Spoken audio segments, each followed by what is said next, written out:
Alguien se aprovechó de mi confianza y ahora lo más probable es que tenga VIH porque tengo algunos síntomas característicos. A pesar de mis estudios de hace un mes decían que no. Y ahora estoy aterrado de que yo haya contagiado a alguien más sin saberlo. Mira, la gente no se muere de VIH. Primero que nada tienes que certificar tu diagnóstico, y si tu diagnóstico es así, tienes que ir con la persona a la que probablemente hayas contagiado.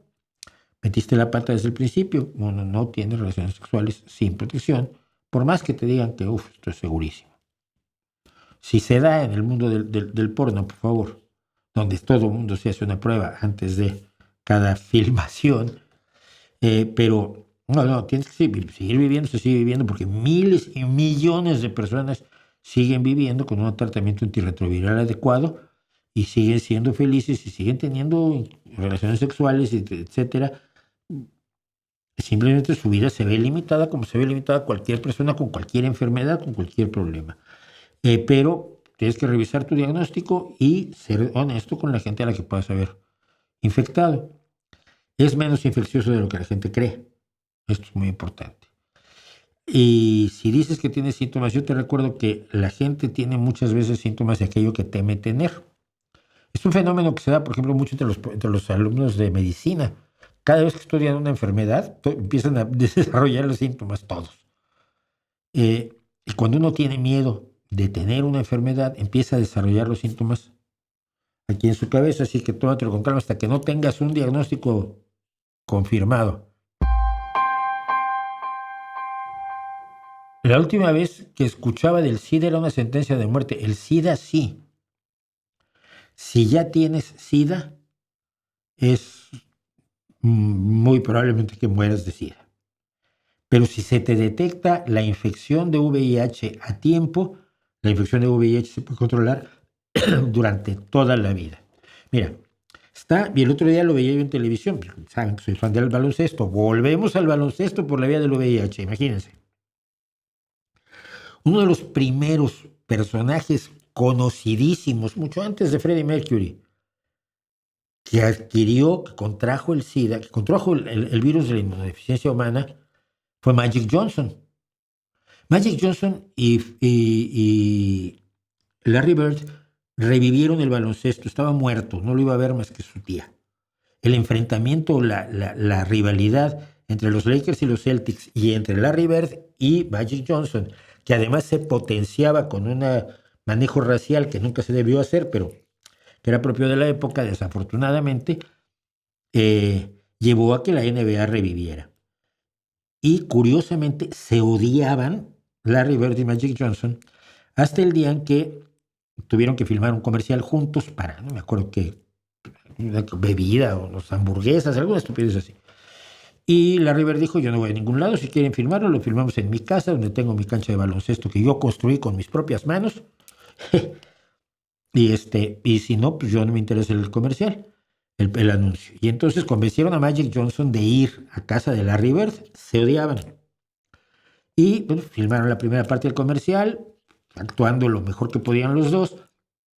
Cuando se van a comer, dicen, bueno, me voy a comer a mi tráiler, dice a mi remolque, dice Magic Johnson, y dice Larry, no puedes. ¿Por qué? Mi mamá nos hizo de comer. Uy, con la mamá, y cuando le mencionas a alguien la mamá, ya sabes que hay que ir. No puedes decirle no a tu mala mamá. Y allí, cuando en la comida descubrieron que eran iguales, que eran chicos pobres, que habían salido adelante gracias al baloncesto, que tenían la misma visión del mundo, etcétera, etcétera, y se hizo una amistad que hasta hoy existe.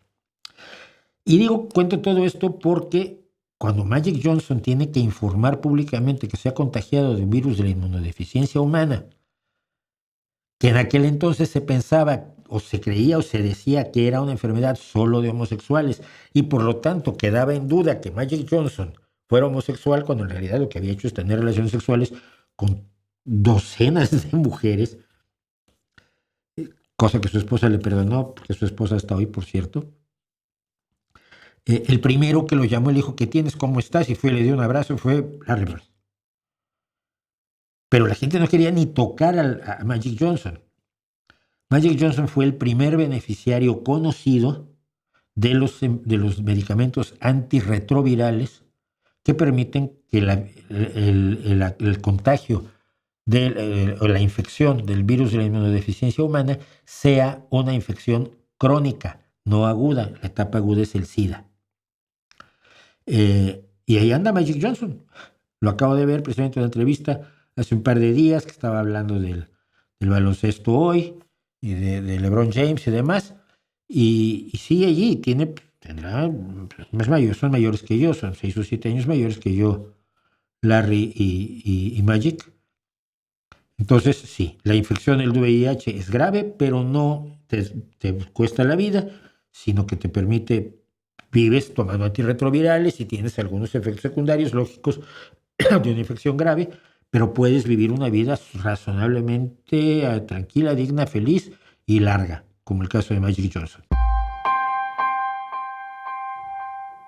Lo mismo pasó con Charles Barkley y Shaq. Sus madres eran muy amigas y los regañaban cuando se peleaban en la cancha. No, fue una vez en concreto, y he visto esta pelea, porque tuvieron una entrada de estas donde Shaq puso en el suelo a Sir Charles, a Charles Barkley. Barkley toma el balón y se lo revienta en la cabeza cuando va de espaldas Shaquille O'Neal.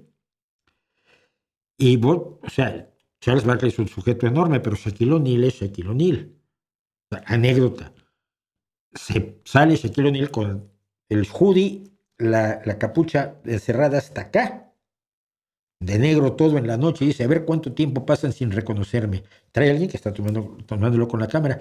Da 2 pasos, viene una pareja y el chico dice, hola Shaq. A ver, tipo de ese tamaño, o es Shaq o es Shaq. Bueno, y Shaquille O'Neal se le va encima a Charles Barkley y se dan unos buenos mamporros. Y ahora son los mejores. Pero fue estando ellos en los vestuarios cuando las madres llamaron.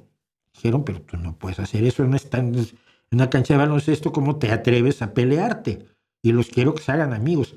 Desde hace muchos años tienen uno de los mejores programas de baloncesto. Estaba en la ESPN hasta el año pasado, ahora está en otro lado. Pero son los dos grandiosos comentaristas de baloncesto. Charles Barkley tiene una visión del baloncesto absolutamente maravillosa. Y es un gusto oírlo hablar de baloncesto. Ha hablado también de baloncesto femenino. Y Shaquille es un tipo que sabe de baloncesto todo lo que ustedes quieran que se sepa. Y tenerlos a los dos como analistas de baloncesto es un lujo enorme. Y si los pueden oír, en YouTube finalmente acaban poniendo unos 2 días después lo que pasó en el programa de Shaq y Charles Barkley.